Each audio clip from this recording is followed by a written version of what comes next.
Warning: the following video contains explicit language which may be offensive to some viewers or inappropriate for children. The content within this video is intended for mature audiences only.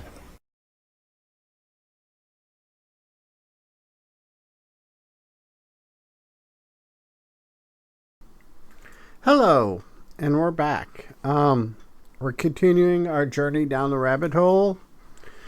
We are picking up with the discussion of the magician and Kay hooking Alan Scorpio's phone to a laptop with an unknown OS running. So, without further ado, let's get into that. I went through all of it. How Scorpio had told me something was wrong with the game, that he needed my help for some reason, and if we didn't fix rabbits before the next iteration of the game began, we'd all be well and truly fucked. Then I described the pie, the mystery woman, the rhubarb recording, and, finally, the waitress who'd eventually handed me Alan Scorpio's phone. Pretty, she probably went into... they don't have to retell it because we've listened to it already. And kind of the summation lets us know she's actually communicating with the character. It's not, implied or anything. Though I wonder how you translate that onto, if you're to do a live-action movie. Scorpio was playing Robotron the night you met him. That's right. And he received a call that clearly worried him somehow, but there's no record of that call on this phone. I nodded. The magician appeared to consider that information carefully. It was at this point that an old yellow analog phone on the desk rang once and then stopped, the loud clipped ring echoing through the room for a few long seconds. Old analog phones. I had one up to about 2010, 2011. Yeah, right in there. Now I know it's been over a decade. Almost a decade and a half. No, let me see. We'll say I got rid of my analog phone when me and my wife were still dating. So let's call it 2010. So 2020 would have been a decade. So yeah, we're almost a decade and a half without owning an analog phone. So yeah, that's kind of interesting. Just kind of new. Not new, old new. I don't know. Let me know in the comments if you have an idea how we would classify that. The magician looked over at the phone. I have to take that. It stopped, I said. I'll be in touch. The magician said firmly. Then carefully unhooked Scorpio's phone from his computer, handed it back to me, and led me out of his office. I could hear him muttering something to himself as he closed and locked the door behind me. Chloe was sitting outside on the stairs when I stepped out of the office. The only thing is, if somebody does that, to me that's an invite to eavesdrop.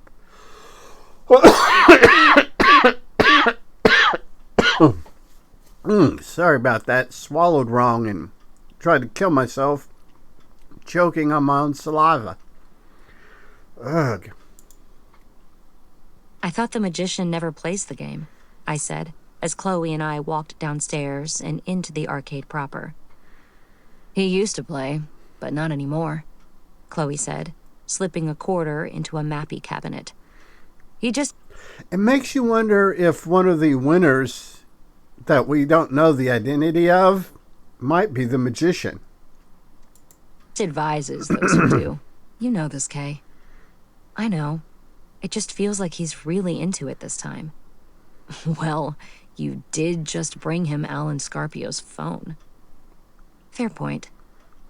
I watched Chloe expertly guide her tiny, pixelated mouse avatar around the screen. What are you gonna do now? She asked. I'm going home. Enjoy the cosmic thrill ride that is your life, Kay, Chloe said, as she cleared another screen on her game. I covered her eyes for a second, but she somehow still managed to keep her on-screen character alive. I'm unstoppable, she laughed. Yeah, I said. See you later. Imagine if it's a game you play a lot, you've got probably some of the levels, some of the boards and stuff just so memorized you actually don't have to look at it to clear it. Later. I woke up at 2 a.m. to the sound of buzzing. I normally have my phone set to silent, like a rational human being who needs sleep. But Alan Scarpio was suddenly orbiting my life, and there was no way I was going to risk missing anything important because of something as mundane as a good night's sleep. I've been there. I've been there, done that. I picked up the phone in the middle of the second vibration. Hello? Hey, Kay. Chloe? Sorry for calling so late. No worries. I was up. I lied. In the dark? What do you mean? I mean, you don't have any lights on. I sat up in bed. Chloe the stalker. Mwah. Where are you? Out front. What are you doing? I can come back tomorrow or meet you at the arcade if it's easier. It's just that I was on my way home when it came to me.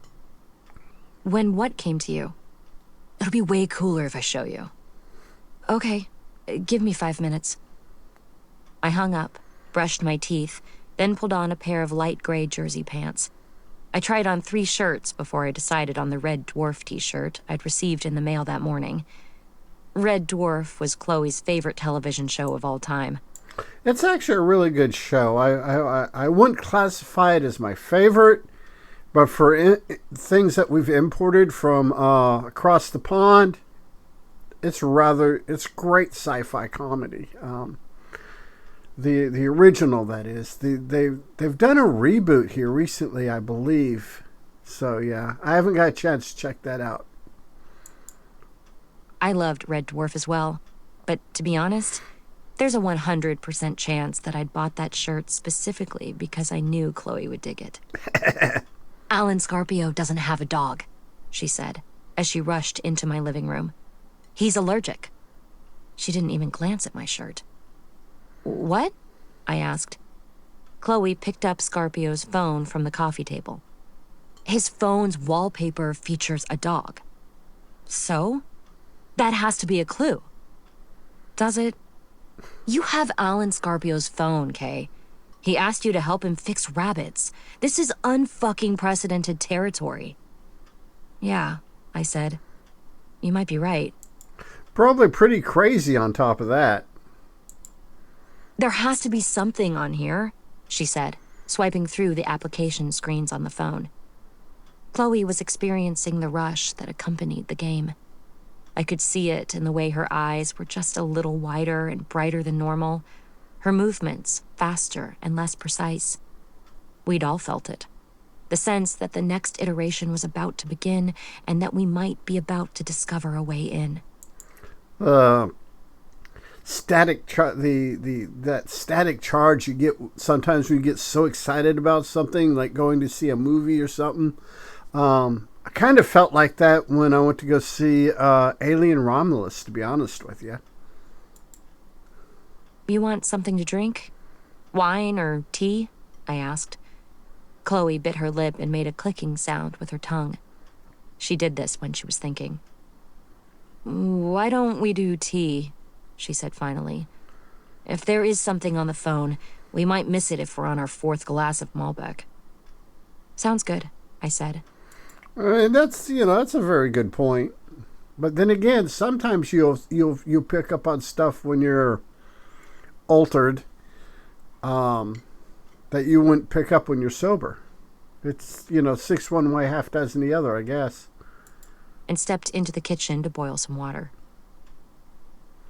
My living room was filled with the pop culture anchors of my life.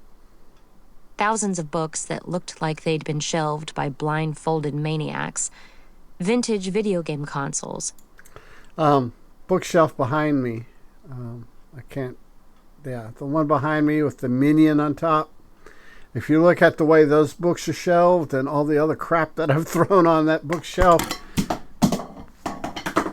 that looks like a bookshelf that was set up by a blindfolded maniac, to be honest with you. Precariously piled beneath the television on a fading IKEA stand that had some funny name I can't remember, and countless shelves filled with a variety of toys, candles, board games, records, and antique nautical navigation equipment. Which is pretty cool. It'd be actually a lot of your antique, like late 19th, well, even earlier than that, 14th, 15th century, like nautical equipment, astronomy equipment, used in the time of Galileo and stuff like that. But to me, all that looks cool, but that's just me. It was an eclectic collection of slightly useful but mostly ornamental detritus. I handed Chloe a mug of decaffeinated Earl Grey tea, and the two of us sat on my worn-out couch with its red wine stain, shaped exactly like Japan, and took yet another look at Alan Scarpio's phone. We looked into the picture of the dog. The breed, a Cavalier King Charles Spaniel cross of some kind. The background of the photograph. The dog was sitting on grass in front of what appeared to be rhododendrons, and the dog's bandana, a shade of blue called cerulean. What did any of it mean? That's when you are hunting to the point that you're fine tuning a particular, finding the name of a particular shade of blue. Yeah, you're in it. Did it have to mean anything? We went through another pot of tea, and our conversation eventually veered away from the game to other topics. I would be peeing like there's no end, because tea does that. Coffee does it a little bit, but for some reason tea, especially hot tea, just goes straight through me. Drink a cup in, a gallon comes out. Like love. Chloe had just broken up with her boyfriend, a drummer named Griff, whom she and I always referred to as the Muppet. Life. Animal. That's the Muppet. When they say Muppet, that's the Muppet I think of. Animal from Dr. Teeth's band, Electric Mayhem. Dr. Teeth and Electric Mayhem. My hardwood floors had water stains and needed to be repaired or replaced. And family. I didn't have any left. Chloe still had all of hers, but mostly wished she didn't. Chloe's mother, I understand that feeling, had recently been incarcerated for assaulting a convenience store clerk somewhere in Florida. Even though Florida, yes, Florida. Which is, if you go diagonally across the United States, this is for people that don't live in the United States. If you go diagonally, you got Washington State up here in the far west. And you all the way down here to the far east, you got Florida. And yeah. And when you travel that distance, the IQ just plummets. Chloe's family situation was a consistently fucked up shit tower of sadness and neglect. And she still got stressed out about her mom. A lot. Chloe was remarkably cool and well-adjusted. Or maybe she'd become so adept at playing cool and well-adjusted that it was impossible to tell the difference anymore. The mask fused with the real person. The facade became part of the building.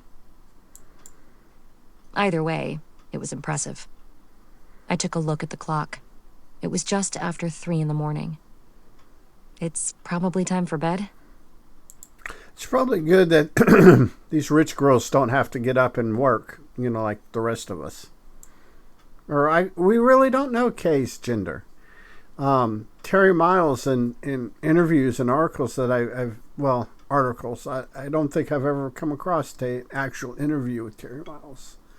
But articles I've read researching this book after I read it, says he intentionally left Kay's gender up to the reader as the reader is reading it.